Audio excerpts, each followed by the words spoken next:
Hello, I am Matt Williamson. This episode is brought to you by Live Casino. Steelers win another one. Back-to-back road wins. First back-to-back wins of the year. Folks, football season is here, and Live Casino is where FanDuel Sportsbook, America's #1 sports betting app, comes to life. Step up and place your bets at our self-service kiosks or with a sportsbook representative. Then cheer on your team and catch every heart-pounding moment of action on our huge 40-foot video wall. Bet, watch, and win at Live Casino Pittsburgh, Route 30 at the Westmoreland Mall. Gambling problem? Call 1-800-GAMBLER. Things are coming together. Hey, Atlanta's not very good. I very much believe that, and I think they're a sinking ship. But there's a lot of not-so-great teams in the league, and the Steelers aren't one of them. The Steelers are they're making all the progress we had hoped, that I'd sort of predicted. It wasn't all roses, of course, but let's dig in.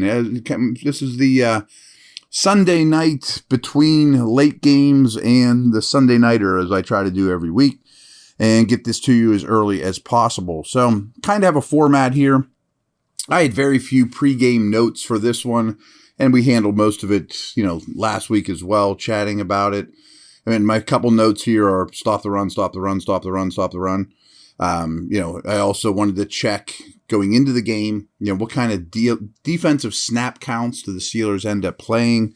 I had a lot of worry about late game fatigue after a road Monday nighter. I'm not going to blame that's why they couldn't stop the run, the late game fatigue, because that was early in the second half too, and it was not a too many snap situation. They were just getting pushed around. I also wanted to, take note what A.J. Terrell's role in this game was. It didn't stand out to me. We'll talk Steeler receivers in a bit, but I'm going to do more homework on that on second view. Did he follow? And the Steeler receiver thing was a little odd. So the Steelers get the ball first. And again, I'm not recapping. I'm not doing a play-by-play here. I just have a couple things bolded as I watch the game. We'll talk about some of the stats and finish things up with a big thumbs up, thumbs down segment here as well. So Steelers got the ball, and I immediately wrote down, are they going to score first? ? And they did. And I don't want to look too much into this, but every game they've scored first, they've won. Every game they have not, they've lost. And it's starting to be more than a coincidence. And is it just a confidence thing? I don't know. Is it nothing? It might be nothing. As we're early in the game here, false start on Dan Moore, and I just wrote down in bold, too many more penalties this year. Dan Moore Jr., and some of them are because he's overmatched at left tackle. Sometimes he's false starting because he knows he needs to get the jump because he's not quick enough to do it. I think he's a guard. I think he's a valuable player, but he is high on the O-line list of penalties this year. And then I jotted down, this is early in the game. 2 hard runs by Najee, and my note was, getting yards on his own after contact, as well as making guys miss in the backfield. And his acceleration looks better, his violence, his vision, that initial making unblocked defenders miss in the backfield and then beating people up after that. Great to see. I mean, he's definitely going to be a thumbs-up guy, obviously. I like the quick sneak that Pickett had, and that was, 4 of 4 on third downs at that point. Real precise. I was very happy about that. And they were citing this during the broadcast, and this was the first drive of the game. It was yet another drive of 10 or more plays, and I didn't rewind it, but it's basically the Steelers are right at the top of the league in drives of 10 or more plays. But let's take a quick side note on that because it sums things up a lot. It's not a lot of explosives. I mean, you'd love a 1-play drive, a 3-play drive for points. But it also means you're not turning the ball over or shooting yourself in the foot, and you are maintaining, control of the football, which is a good thing. So it's kind of a backhanded compliment or kind of a 50-50 type of thing, rich man, poor man type of deal. But a lot, top of the league in drives that are 10 or more plays. And we saw them stall out in the red zone, high red zone, more than you'd like, but they are maintaining the football. So just took note of that early in the game. And then before you know it, it was 3-0. It's like, okay, I only got 3, and again, this is a trend. I was very conscious, as were the broadcast team, of their kickoffs. I thought the first one was particularly interesting. They hit that really high short one to Smith, who wanted to lateral it to Patterson, but probably wisely didn't. And then after that, I mean, I'll make a couple more notes about Steeler kickoffs, but clearly they had a plan, and clearly it worked. I thought that was tremendous. They get the ball back. One of my notes was, wow, they're really spreading the ball around well. And again, that's a little bit of a backhanded compliment because I think it's a little bit clearer that a third receiver is definitely needed in the offseason. That's something I've brought up more and more, and you'd love your top guys to be getting all the carries. But there's also that John Stockton point guard aspect of what Pickett's doing right now, of making it a little harder to defend, getting the ball in a lot of different people's hands. A lot of people are playing snaps on offense. And so, I think it's noteworthy is all I'll say about that. So first quarter ends. We know that a quarter of football is 15 minutes. 11:24 time of possession for the Steelers in the first quarter. I mean, really starting to dominate this thing as it goes.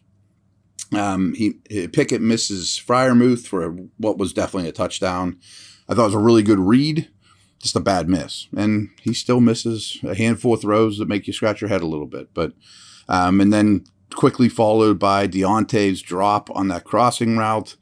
So Pickett screws one up, Deontay screws one up, and it's 6-0. And at this point, you're really dominating the game, but it's 6-0. And you know that's just in this league, you got to score points, and that's not enough. But most of what they're putting on film at this point is very impressive.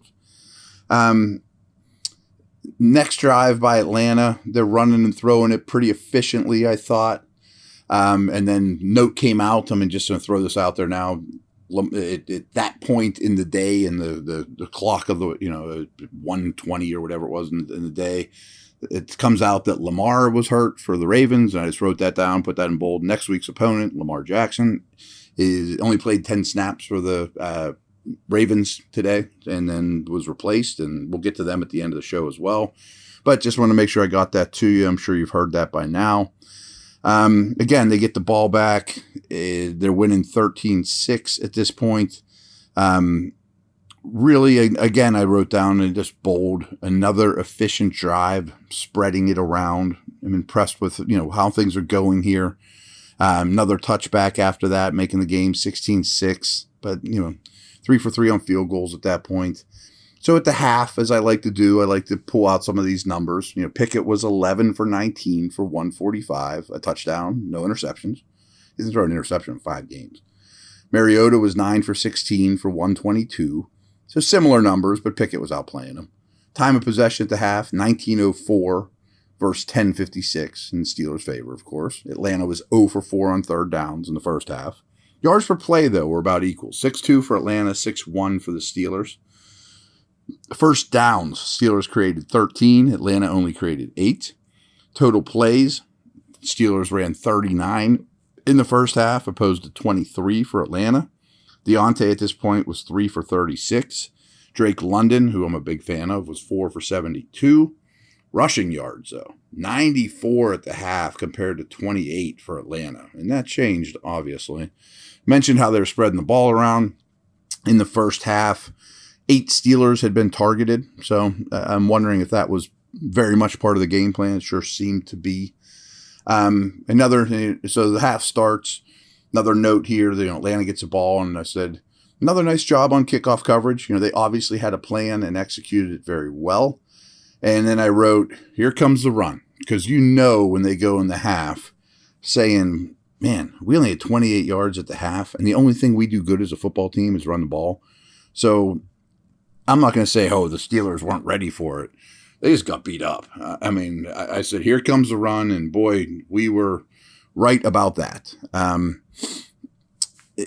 But then, that opening drive, they get the 3rd and 11. Steelers blitz. Mariota just kind of chucks it up for grabs, even though London was open deep. He just couldn't get it to him, missed him bad. So I'm thinking, okay, we're good. Not a big deal here. Steelers get another drive, make it 19-6 after that one. And then Atlanta comes back and they're running the ball and really run the ball. Come out running and running well. Steelers getting gouged, big holes, 7 run plays in a row, moving right down the field, play action touchdown to Pruitt, and all of a sudden it's 19-13, and Atlanta's got momentum, and they're running the ball, and it's the only thing they can do, and that's the whole key to the game, and we know all these things, and time to get worried. So the next drive starts, and I have a big "get Pickens involved!" exclamation mark. They got him his target right there, but big deal. It still was not nearly involved. First play was to Pickens, great.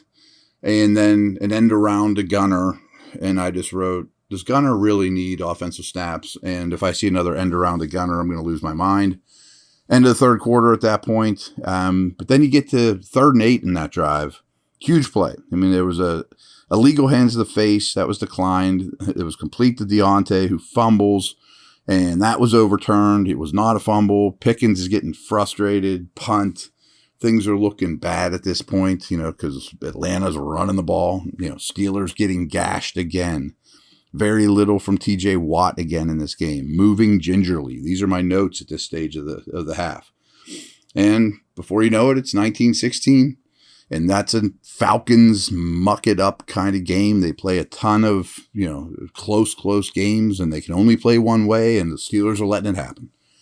So Steelers get the ball back, and my note is eating the clock well, another efficient drive, and then another end around to Gunner. Oh my gosh, question mark, exclamation point, bad word. What are we doing here?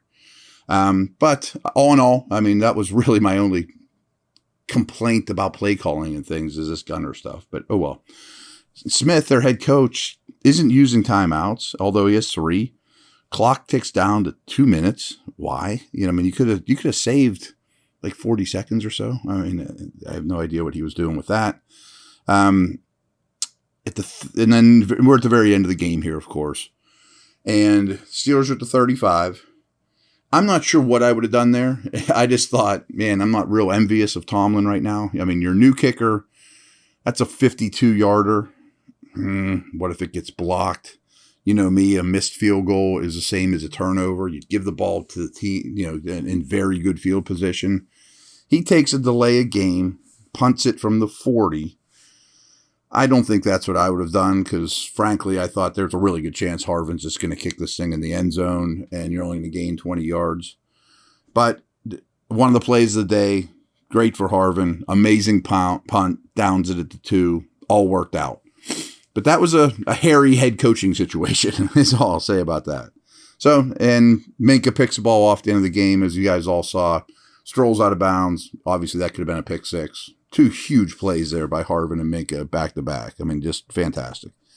So, game ends, and we'll run down these stats. They're a little different than the ones at the half. First downs, 22-18, the Steelers. Total plays, 65-53, the Steelers. Yards per play, Atlanta still had the edge, 5.8 to 5.4. Passing yards, 197-160 by Atlanta. Rushing yards end up being about the same, 154, which, by the way, is a very good day at the office, versus 146 for Atlanta. Third downs, Steelers were at 50%, very good, 6 for 12. Atlanta was only 3 for 10, but they did convert their only 4th down opportunity. Time of possession got a little closer here at the end, a little under 33 versus a little over 27 for Atlanta. Pickett ends up 16-28 for 197, 1 touchdown, 0 picks.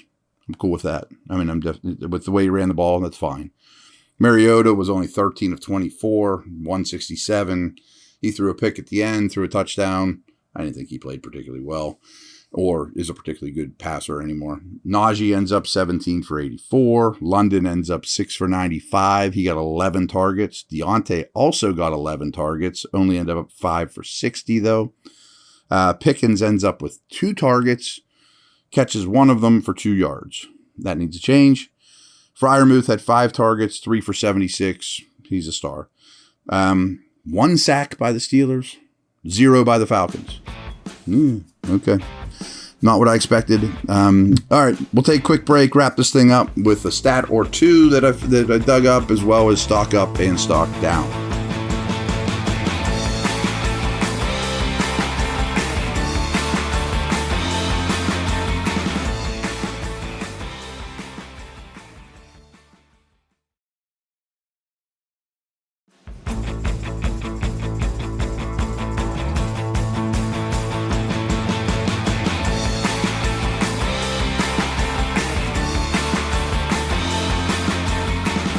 All right, we are back, and I just happened to stumble on the NFL.com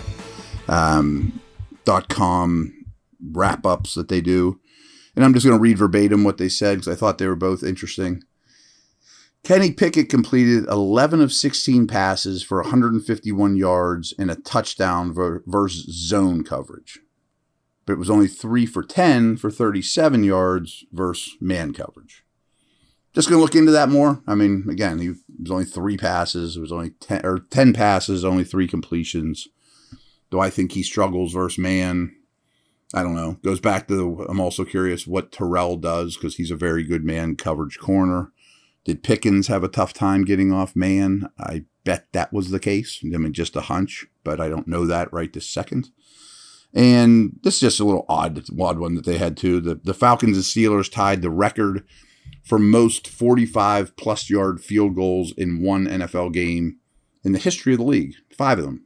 I would think there'd be more than that. I mean, they've played a lot of games in the history of the NFL, but 5 45-yard plus field goals in this game. Okie doke.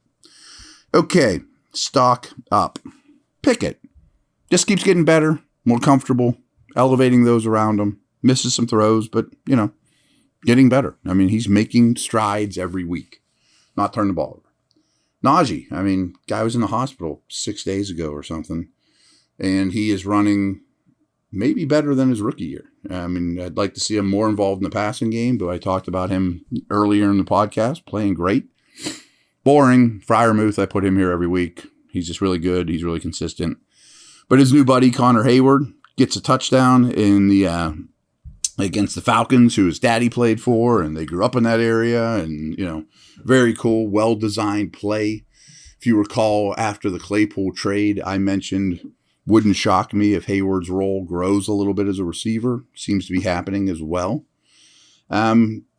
No sacks, so my buddy gave me this little tidbit. Are we going to call it the Pickett fence, the 5-man protection there? Building a little fence around Kenny Pickett, the Pickett fence. Is that going to stick? We like that? Maybe. But no sacks. I mean, they're a terrible pass rushing team, but no sacks. And Kenny had something to do with that too. I mean, evading pressure well while keeping his eyes downfield, using his legs. I thought the run blocking was very good too. So offensive line across the board on first blush, thumbs up, run blocking and the Pickett fence. Got to say Minka. I mean, he makes the big pick 6. I'm going to call it a pick 6, but he, obviously didn't go in the end zone. And a huge run stop for a tackle for loss too, playing up near the line of scrimmage. How about Harvin and his awesome punt? He wasn't called on very much today, but when so, he had punt of the year. Right. If we're going to talk about specialists, I mean, he hit 3 of those field goals from 46 or longer. His kickoffs were tremendous.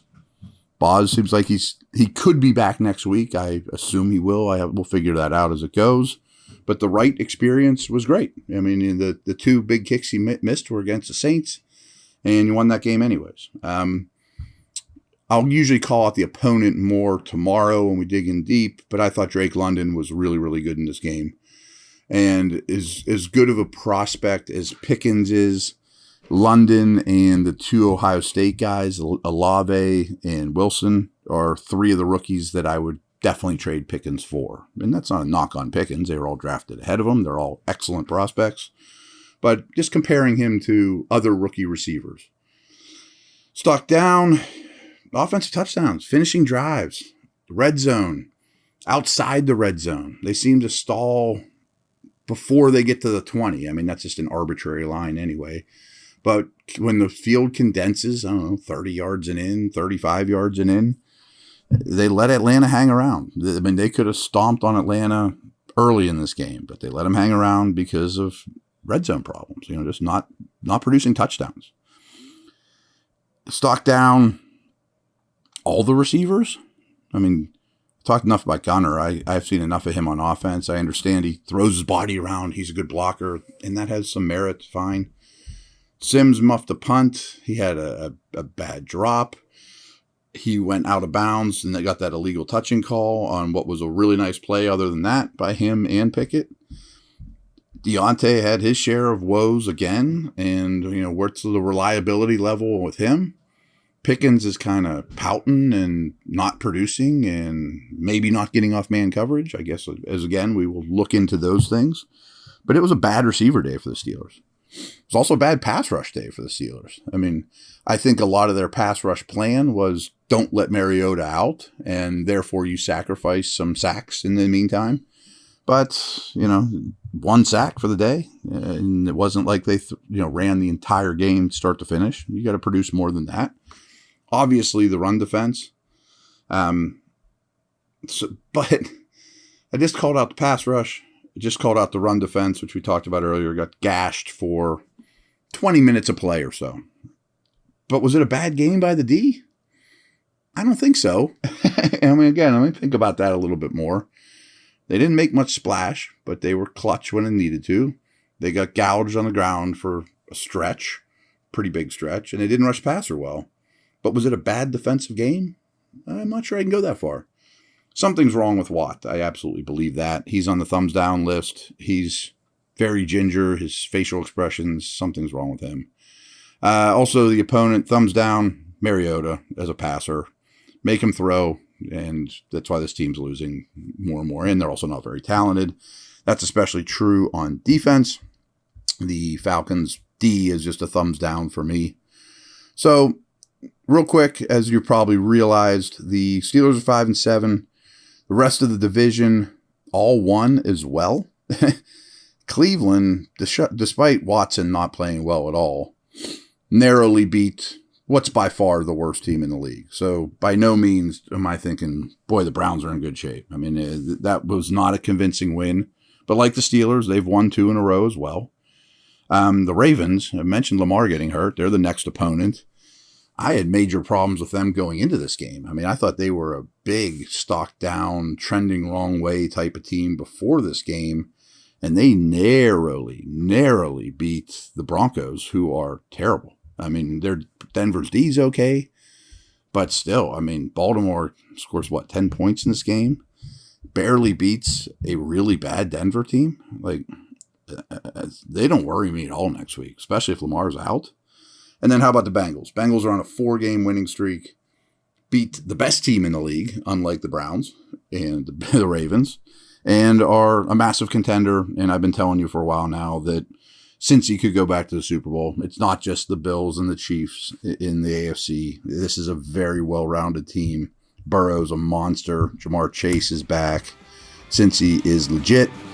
They have a much harder schedule than the Ravens, but they're a much better team. I think they'll win the division. So, there you have it. I will be back tomorrow. Take care.